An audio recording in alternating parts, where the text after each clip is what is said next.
So my name is Ella Russell. I'm the owner of Crumbville, Texas. It's the home of Delicious Treats, which is my baked goods business. I've been in business for about 11 years, and I specialize in cookies, brownies, and stuffed cups. I actually started baking 13 years ago. I have two sons, and they both signed up to bring treats to school for a holiday party, and I was going through a financial hardship. I asked our dad, and he was like, you know, we had gone through a breakup, so he wasn't interested in being a part. So I didn't just have the money to buy the treats, but I did have flour, butter, sugar, and eggs in my pantry. So I scraped up some change, went and bought chocolate chips, made them both up batches of cookies to take to school with them, and the leftovers I took with me to work, which was AT&T, and my coworkers loved them. They're like, oh my God, whenever we do potlucks or holiday parties, you should bring cookies. And so I did. And I did that for several months, and I got bored making chocolate chip cookies, and I started experimenting with different flavors. And I don't really have the metabolism to eat cookies just because I bake them. So what I would do is I would invite friends over, or wherever I went. At the time I was hosting open mic poetry, so I would literally like make all these cookies, put them in my car, and after shows I would just like pass them out for free.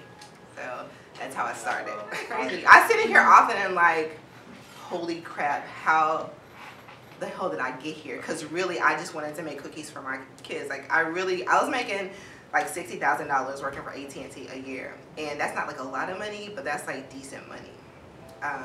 So it's just crazy that I'm like here and like this is my life. A DJ comes and spins while I sell cookies and cupcakes to people, and this is like how I feed my son and pay my bill. It's insane because I just didn't want them to be left out. And like this journey has been 13 years long, and it hasn't been easy. Like literally for 9 months I was sleeping on one of my friend's couches because I had to move out of my house in Bel Air because I couldn't afford to pay the, like it gets real. But when you know like this is what you're supposed to do, you just kind of just hang on and just like, and you have like a group of people around you who are willing to like support you and know, and in moments when you want to give up, to hold you up in whatever capacity they can, because everybody can't support you financially. But like my friend, she was able to give me her couch. Like me and my 9-year-old son are sharing this like love seat where we're sleeping every night. And then I'm wondering how crazy I'm looking to him to have this great job that I'm working for and leave that for us to be on somebody's couch. But he's a great kid, you know, he's stuck in there, and like now he's able to see like what all of that work, all those sacrifices and all those inconveniences led to. So yeah, I mean, I specialize in pop-up shops. I did a lot of like, of course the concerts, but a lot of live music experiences, a lot of art exhibits, and I just have friends who are into music and art and stuff like that, and whenever they had events they invited me out. So I tell people that a lot. Like people, you know, call me and they come in and ask me, so how did you get in these places? Like how did you, like everywhere I go I see you popped up, like how do you make these connections? I was like, dude, it's like, man, I did the work, and people like literally found me because my friends believed in me enough to invite me to be a part of their events. And like whenever they invited me to an event, it was like it was my event. I made my own flyer, like Delicious Treats pop up at, you know, whatever, Robert Hodge, you know, art exhibit. I did like all of that, and I made it an experience. And so what we did was we were able to cross-pollinate audiences and customers, because people that knew his art may not have known my treats, and people who know my treats may not have known his art. So you use what you already have access to. Like everybody's doing something. If I have friends who own hair salons, I only went to places, I went around to salons, but I only went to salons who I had relationships with the owners or managers. I made that connection. The first time normally gave treats away free. For 3 years I gave away treats. I sold treats for 3 years before I ever charged for them. And I sold treats for probably 8 years before I ever even made money off of them. I was like eating like behind whatever is under zero. I was whatever's under negative 2,800. I was like account always overdrafted. Like it was just like, it was a hard time. It was hard, but. And I even want a storefront. I just wanted to sell treats. I wanted to be the Master P of baked goods and sell treats out of my trunk. Cause like that's how I know him. Like somebody brought him to my house before I had a store. I was like, man, oh my God, like you gotta try these cookies. And like literally they would be at my house like up to like maybe, I don't know, 3 a.m. Like literally like, Miss Ella, you in the trade, you got some cookies. Yeah, so But you just utilize what you have. You know, you don't have to like try to make a connection to somebody big. You know what I mean? Like people like, oh man, you should call Oprah. Like I don't have to call Oprah. Like I'm gonna go into my homeboy's, you know, live music experience, enjoy his show, and like bring my customers with me, and we gonna all blow up together. Like we don't have to.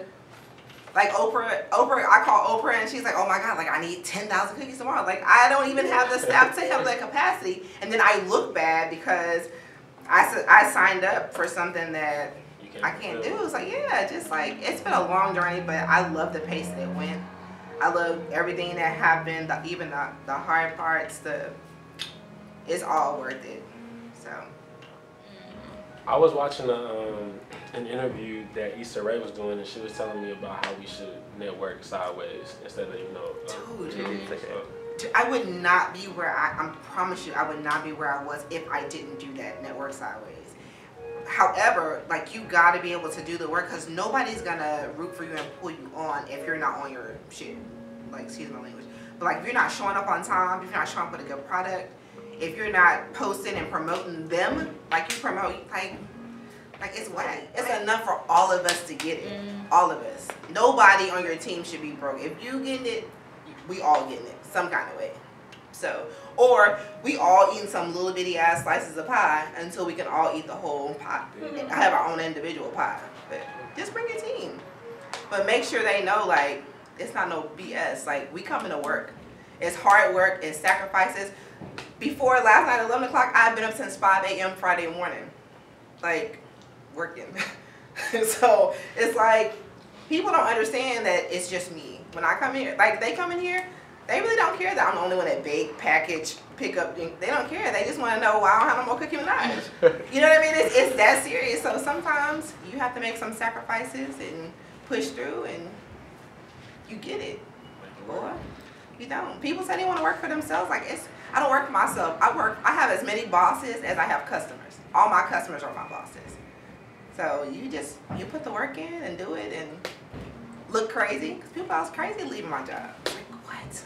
Leaving this good ass job to bake trick cookies and shit? How you gonna feed your kids? I don't know. But we gonna eat. We never been in a box. You know what I'm saying? We never been homeless. Lights never been off.